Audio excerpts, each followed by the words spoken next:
Chapter 33 Unstress. Seneca, one of the leading Stoic philosophers, certainly got it right about 2,000 years ago when he said, "Our minds must relax.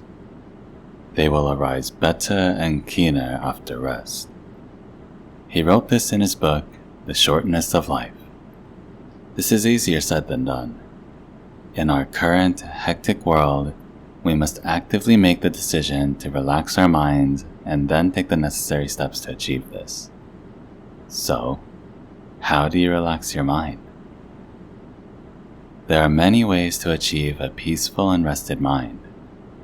Aiming for a good night's sleep is the first step. Add some pure enjoyment like a hobby or walk on the beach. Let's move beyond the obvious options and onto other, more unusual ideas to help you relax. I spent the last 2 years researching this topic and experimenting through trial and error to discover ways to truly achieve relaxation. I can happily share that I have a more relaxed mind than I thought possible. In spite of my brain damage, I have a serene sense of clarity that was not part of my life before. This state of mind does not happen from one day to the next. Like all processes in the brain, the processes that create a relaxed brain develop by adapting your habits incrementally. Sleep better, eat better, take the right supplements, do yoga, meditation, work out, and spend time with family and real friends. Before my stroke, I was always chasing things that I thought should be part of my reality, like wealth, success, and status. Going through a severe stroke shifts your mindset and focus. I don't really care about the things I was chasing before. Friends, family, love, and life purpose are most important. My life is abundant when I'm with loved ones. I also sold my company and started a new one that is much more meaningful to me. I must admit, I am still a beginner in this area. This means that I'm not a specialist who has it completely figured out. However, you may be able to benefit from my experiences, so I'll share how I gave my parasympathetic nervous system a chance to recover from the self-inflicted stress I put it through for so many years. The lessons I learned in the past 2 years might be beneficial to you or someone you know and shorten recovery time. Emotional stress. The first tool is meditation. Some people call meditation an aerobic training for your brain, for your prefrontal cortex. As I mentioned before, I did meditation with an app called Headspace for 10 to 15 minutes a day. That worked well for a while, but after using it for a year and a half, I changed my meditation and began to get remarkable results.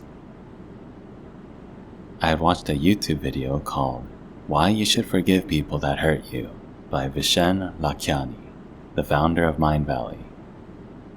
Lakhiani talks about 40 years of Zen, a program developed by biohacker Dave Asprey.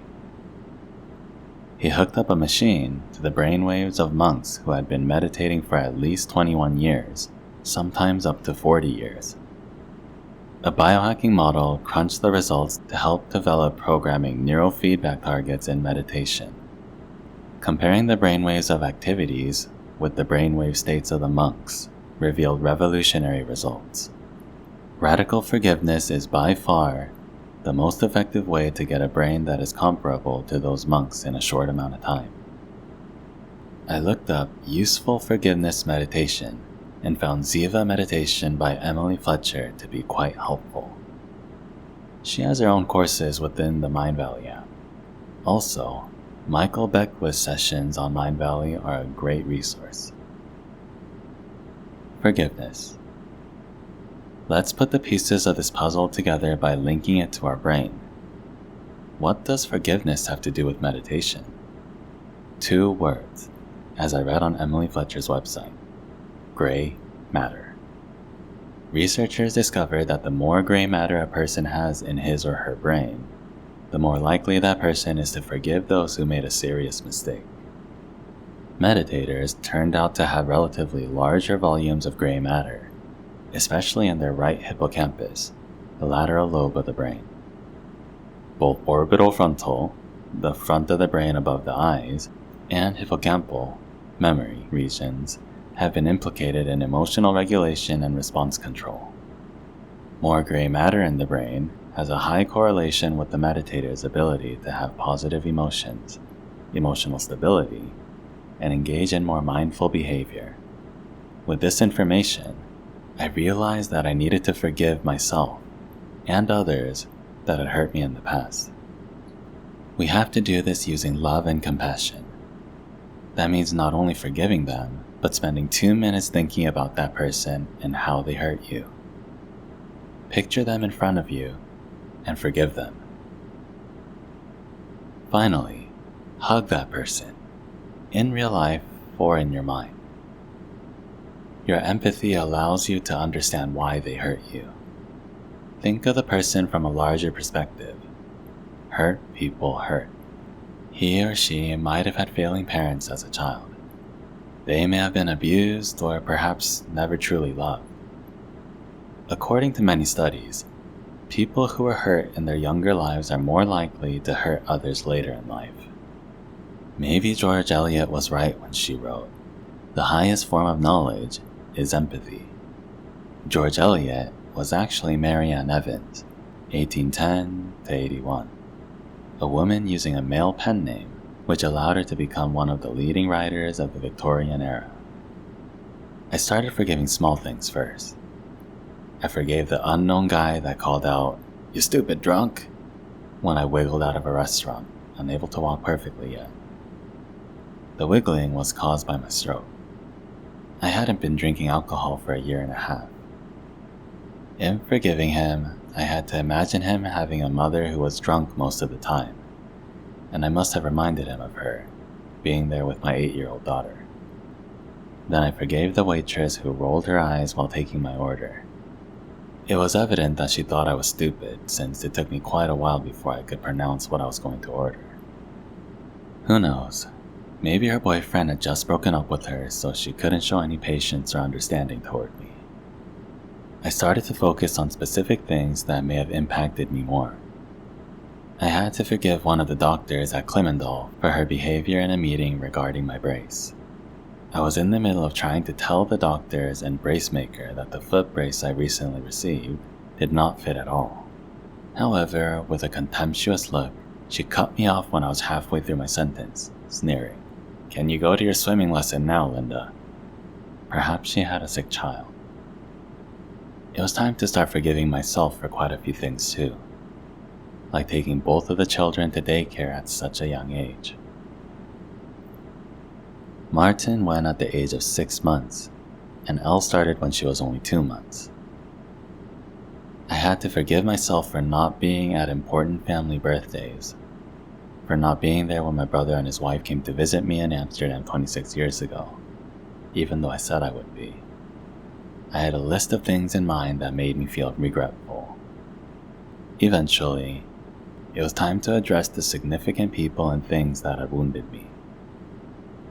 I had to forgive the doctor that kept me waiting for 5.5 hours, even though I was having a severe stroke. Maybe she was too inexperienced in stroke treatment or not aware that young people can have strokes too. Perhaps it was difficult to see that I had a stroke in the initial CT scan. Maybe she didn't give me an MRI because she was ordered not to use the expensive MRI scan so much. Despite sending the hospital several emails over the last few years asking for a copy of the CT scan with my medical file, I have never received the CT scan picture. At this point, I have to take a deep breath and say, never mind. Let's say it wasn't visible on the first CT scan. Did they keep me waiting because there was an emergency elsewhere in the hospital and that particular doctor was needed? Or did she try to return but got some bad news, perhaps something as extreme as her mother dying? I have to admit that it was challenging to forgive her, and I had to come up with some creative excuses, but eventually I succeeded in forgiving her. After that, I felt such a sense of relief. I didn't want to continue carrying the subconscious load of people that had hurt me over the years. Before my stroke, I was highly sensitive to the behavior of others. Without meaning to, I retained in my subconscious the insensitive remarks and thoughtless actions of other people. I also made a remarkably successful effort to hide this sensitivity to the outside world. I have stopped doing that now and instead use forgiveness meditation regularly. Stoic philosophy. Stoicism taught me lessons about how to keep calm in this chaotic world. Not only does this philosophy teach us how to live well and become better humans, it can also aid in overcoming the difficult moments in life. Now I think, awesome challenge, as soon as things go in a different way than I expected. That means fewer worries. As I told you in a previous chapter, one of the main principles within Stoicism is differentiating between things that are within our control and things that are not. Crying. Indeed, crying does help get rid of stress. The amygdala, the part of the brain that controls emotional processing, sends a signal to the hypothalamus, which connects your brain to your autonomic nervous system. The autonomic nervous system handles primitive functions that you usually don't control, like body temperature, hunger, thirst, and crying. Emotional tears contain an excellent natural painkiller called leucine and enkephalin. That's a good explanation for why you might feel better after a good cry. In Japan, there's a communal event, ruikatsu, tear-seeking, where people get together to watch sad film clips and then cry to relieve stress. Chemical stress. Enough about emotional stress. What about chemical stress? That can sometimes be caused by specific medication. I believe that we should take as little medication as possible. Of course, first consult with your doctor for his or her approval. Natural antibiotics.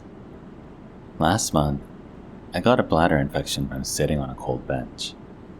A few years ago, I would have gotten antibiotics and begun to take them immediately, but not this time. I began to search for natural antibiotics on the internet. You may have heard that cranberry juice can help, but only if it's real cranberry juice, not the type of cranberry drink that is primarily apple juice with a small percentage of cranberry juice in it and a lot of added sugar. As I continued my search, I found other foods that are considered natural antibiotics. These include honey, garlic, ginger, thyme essential oil, garden seal, oregano, and many more. It worked. It took 3 weeks to get over my bladder infection in a natural way, but I will use this natural recipe if I ever get an infection again. Having learned the hard way that too many antibiotics can be devastating on your body's internal balance, I will only use antibiotics when absolutely necessary. Food. Returning briefly to a few lines on food, I wrote about some of the more common stress-inducing foods in the last chapter. Now I will share what to eat to optimize your gut flora. Eat foods that are high in probiotics such as green bananas, kefir, vegetables, juice, and fermented vegetables and sweet potatoes that have been lying in the fridge for 24 hours. Also, take omega-3 from krill oil, healthy fats, and natural sweeteners such as raw honey. Lastly, try to avoid all processed foods and genetically modified food. I know this is difficult, but the payoff is worth it. Physical stress. Let's move on to physical stress. Hormesis. Can you use mild, short-lived stressors on your body to become resilient to physical stress? Yes, I believe you can. Hormesis. Just as a muscle grows after you exercise and work out, when you give it enough rest, using hormesis, in my experience, makes me more resilient to stress. I've told you before what I feel like right after taking a cold shower, like I own the world. That reminds me of what John Elliott says in his book, Overachievement, that the greatest performance eats stress like an energy bar. I think I'll have to work on that. My Ikigai. By discovering my Ikigai, I also found my biggest stress reducer. This revealed itself when I read the book Ikigai by Hector Garcia and Francis Morales. What is Ikigai, and what does it have to do with the parasympathetic nervous system? Ikigai is Japanese and means a reason for being. This word usually refers to the source of value in one's life, or the things that make one's life worthwhile. My Ikigai nowadays finds its cause in helping stroke survivors achieve their best recovery through the Brain.Rehab portal.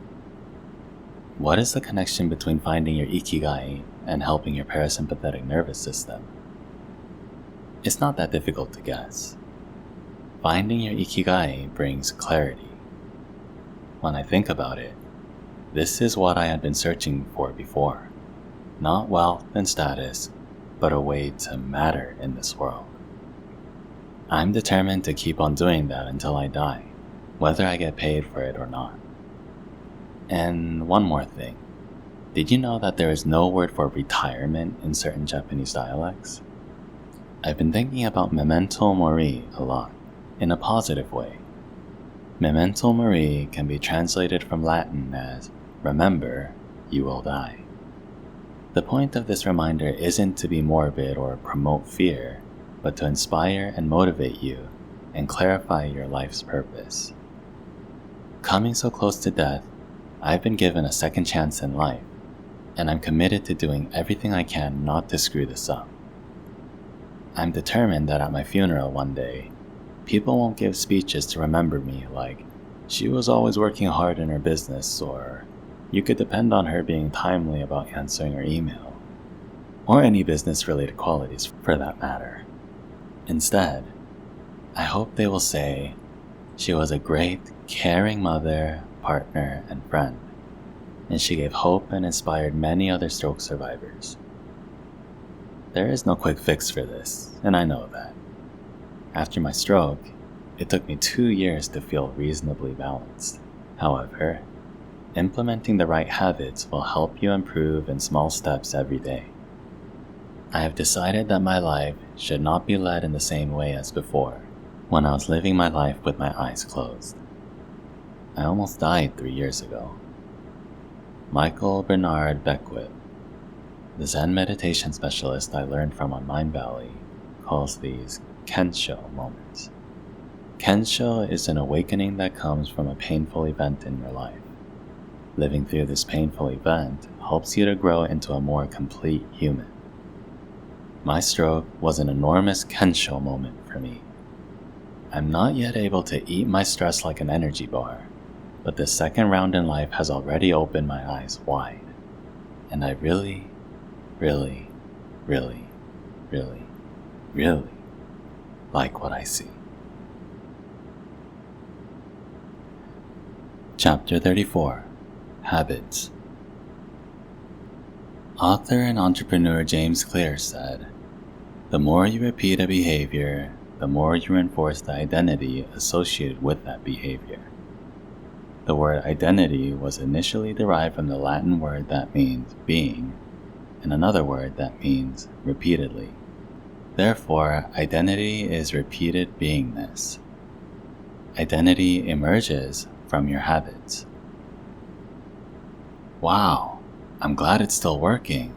Lucky you," a friend told me.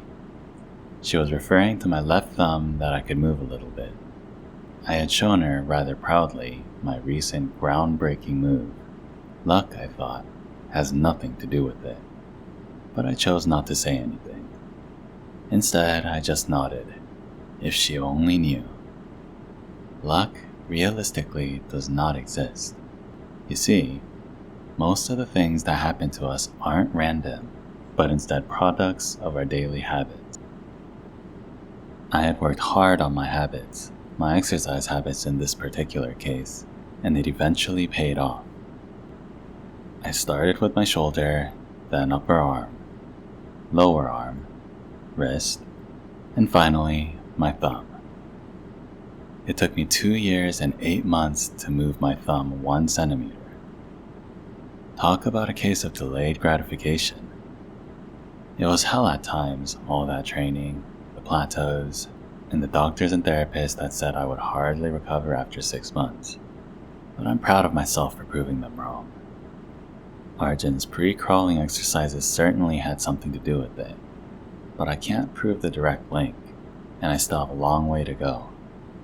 Perhaps I will be fully recovered in 10 to 15 years.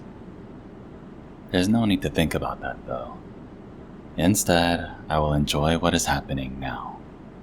I still have research to do on several subjects. For instance, how to rebuild the brain map of my left hand. We usually think of maps as illustrating the space outside our bodies. But the body is also a space that can be mapped, and your brain needs this map to make sense of the world. There is a 3D example of your brain's map of your own body called the homunculus of man. Google that word and you'll see examples. It looks like a ridiculous alien with huge hands and lips. The homunculus represents the somatosensory cortex that maps out your body space, primarily based on movement information and touch, but also sensations such as pain. Your motor cortex, which commands your muscles to move, also has a body map, an equally ridiculous-looking homunculus.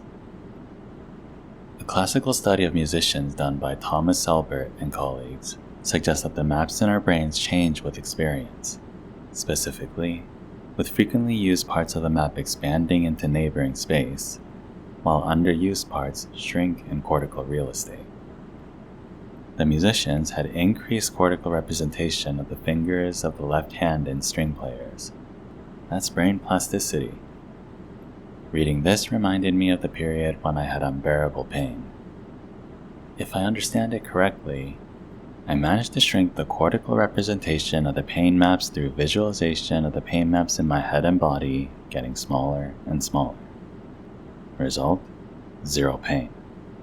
By moving my thumb again and again, my brain will make the brain map of my thumb and the motor cortex of my thumb more important and stronger. Eventually, I hope, it will be an automatic movement, meaning I won't have to watch my thumb as I concentrate on moving it. I still need to do more research about the most recent discoveries on these topics. During the past few years, I read that some cells around the affected stroke area are not dead, but merely dormant, and that the formation of new nerve cells, neurogenesis, is possible. With the correct type of stimulation, there might even be a possibility of either waking up those neurons or purposely stimulating the formation of new neurons. But I'll need to write a whole second book on that. So let's go back to the process of forming habits. Getting accustomed to daily habits was the only thing that kept me going after my stroke. I persistently stuck with my new routine for sleeping, exercising, eating healthy, and so on. Because of this, I went from hardly any results in the first year, I could walk with a cane and foot brace, but that was about it, to where I am now. I'm talking, walking, and can even run again. How did I accomplish that? By putting the right habits in place. During this period of research, I read several excellent books about habits, such as Atomic Habits by James Clear, Game Changers by Dave Asprey, and Mini Habits, Smaller Habits, Bigger Results by Stephen Geis. What is a habit anyway? A habit is a routine or a practice performed regularly, and it is also an automatic response to a specific situation. One fundamental lesson I learned from these books is that seemingly small and unimportant changes in the beginning can compound to become a remarkable change in your life, if you are willing to stick with them for years. I really like that. I thought about the tennis ball I hung on the door opening, the one I hit with a racket. Everyone thought I was crazy when I explained that I was doing it to relearn how to play ping pong one day, but eventually, I did. Being able to move my left thumb was a significant breakthrough. Breakthrough moments are often the results of many previous and consecutive actions. The stages of progress with my thumb remind me of James Clear's example of bamboo. Bamboo plant can barely be seen for the first 5 years of its life as it builds an extensive network of roots, my neurons, underground in my head. Once the system has finalized and stabilized, the bamboo explodes into the air. My thumb may not have exploded, but it was now moving 1 centimeter, and the set of actions and habits I described before had made this possible. If you manage to work on your good habits every day, they will combine and compound for remarkable results. It is not easy to keep up with good habits, I know that. The results may seem drawn out and delayed, especially if you're a stroke survivor, since it may take years to see results. You'll need to have faith and continue to stick with it as you celebrate every small victory that comes your way. How do we create good habits and how do we lose bad habits? Many ideas are listed in the books mentioned above and in a variety of research papers. I'm going to suggest a few things that work for me. First, ask yourself this question: who do I want to become with these new habits? James Clear, Atomic Habits. This is called the identity approach. Each action you take is a vote for the person you want to become.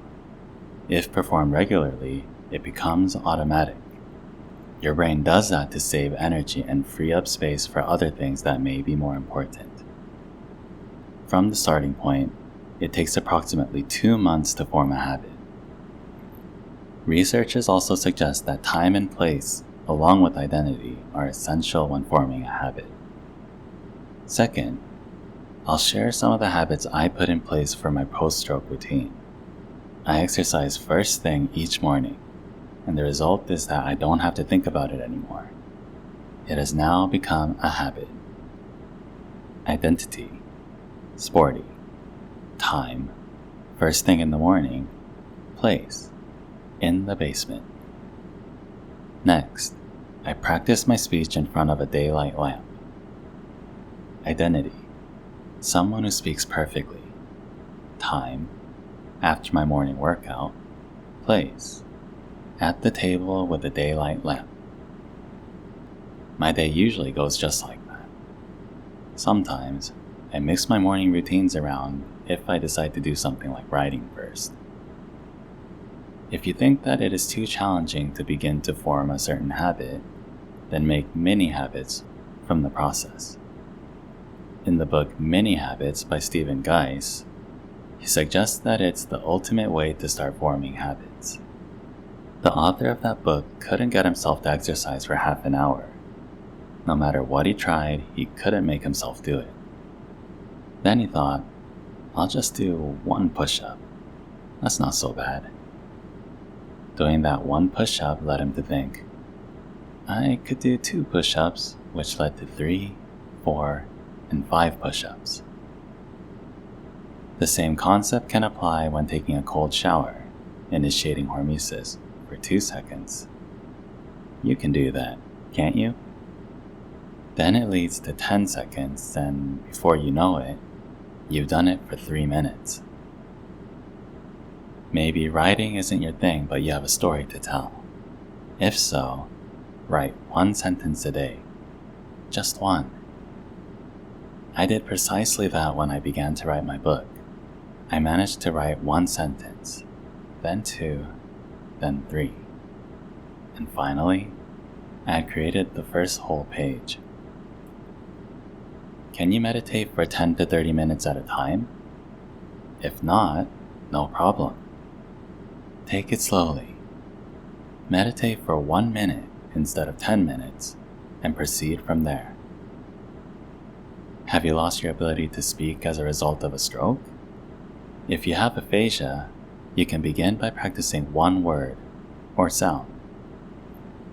If you have lost all your math skills after your stroke, then do 1 sum a day. I lost all my math knowledge on the day of my stroke. I didn't know what 1 plus 1 was. Eventually, I got the basics back, but I used the resources of the Khan Academy to learn how to add and multiply again. So, just practice one sum each day. That's how I got started on all of my habits. Make it easy for yourself and build it up, but you will need to be consistent and do it every day. Afterward, some people might call it an overnight success, but you will know it is due to the work you did in stages, slowly and surely, for many months before. If you have problems with your working memory, use NBAC. Working memory is part of short-term memory.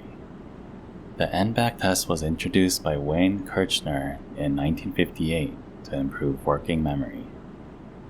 My suggestion to you: get the NBAC app on your phone and use it every day as a mini habit. In Game Changers, I read about fluid intelligence. Working memory is critical to fluid intelligence, a concept developed by psychologist Raymond B. Cattell and later expanded on by John Horn. Fluid intelligence is the ability to synthesize new information by solving problems without pre-existing knowledge. Your IQ score measures your crystallized intelligence, the sum of your lifetime learning experience. You can raise your IQ, but it does not matter as much as your ability to process information through fluid memory. Until quite recently, psychologists who studied intelligence all agreed that you could not increase your fluid intelligence. Then in 2008, scientists Suzanne Jaecki and Martin Bushkel found that young adults who practiced a version of the game also showed improvement. After 5 weeks of practicing for half an hour each day, fluid intelligence within the subject group increased on average by 40%. How does the game work? The game consists of randomly appearing numbers and words on a screen.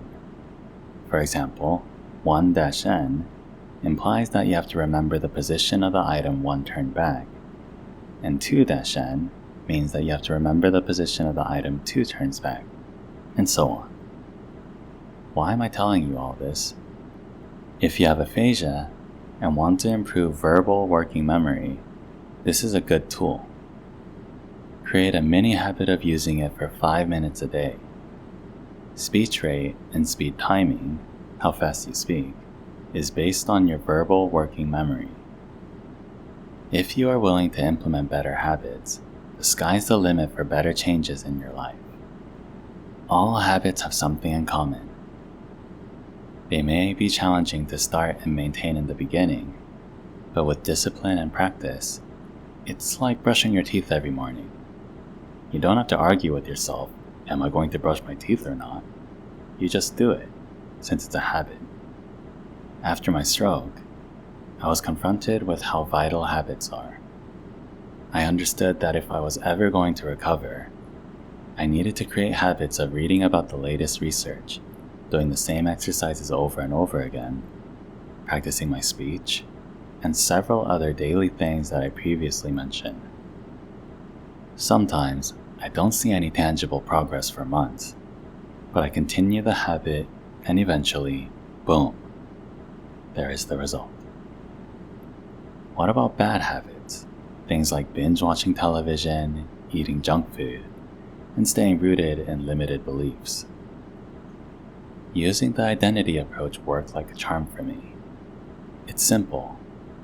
Make a habit of not binge watching television, gain knowledge by reading instead, and eating junk food because you want to be fit. It's hard in the beginning, but hold out for just 2 months. Then it will have become a habit, and you won't have to think about it anymore. Swapping out your limited beliefs through the right habits is crucial if you want to progress, especially in your recovery. Psychiatrists sometimes call this writing in your best self diary. For the last 3 years, I have done just that. When I talk about limited beliefs, I mean internal comments such as, I'm not a writer. I cannot remember what I'm going to say in the lecture. I'm not good at math since my stroke. I will not get any better from my stroke after 6 months. These beliefs are within you because some of them were taught to you by others, and some you've taught yourself. Whatever the source, unchecked, they can be devastating to your growth because they form an upper limit. In the words of neuroscientist and best-selling author Robert Cooper, PhD, limited beliefs derive from an embedded performance code from 2,000 years ago. The brain wants to be safe and in control. It wants you to survive at any cost.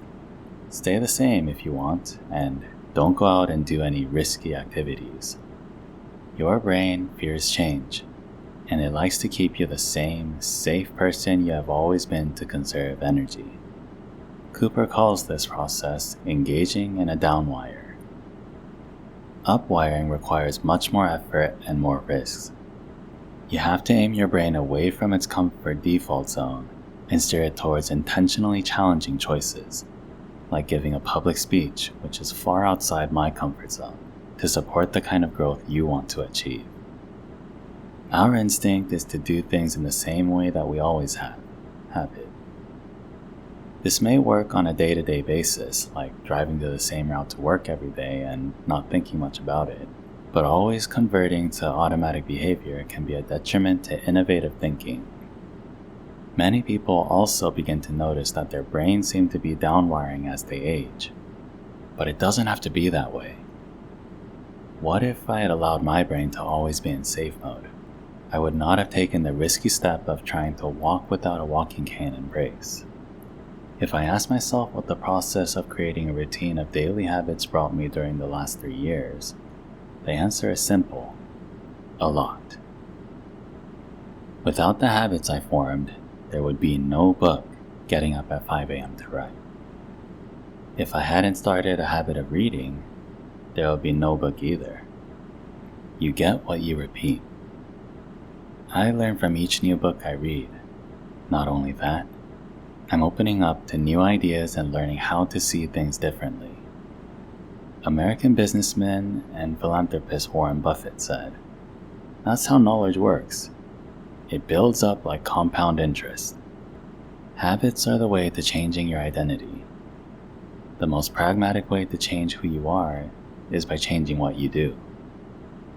Be patient. If you have good habits, you are moving ahead. If not, change your bad habits. My practices of biohacking the brain to improve sleep, eat better food, and exercise brought me further than my doctors ever imagined. I have to ask myself, who do you want to become with these new habits?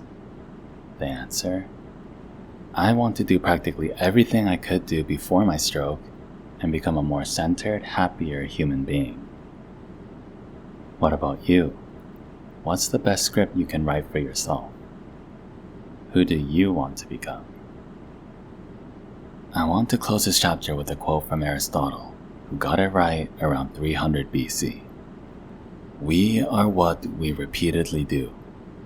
Excellence is not an act, but a habit."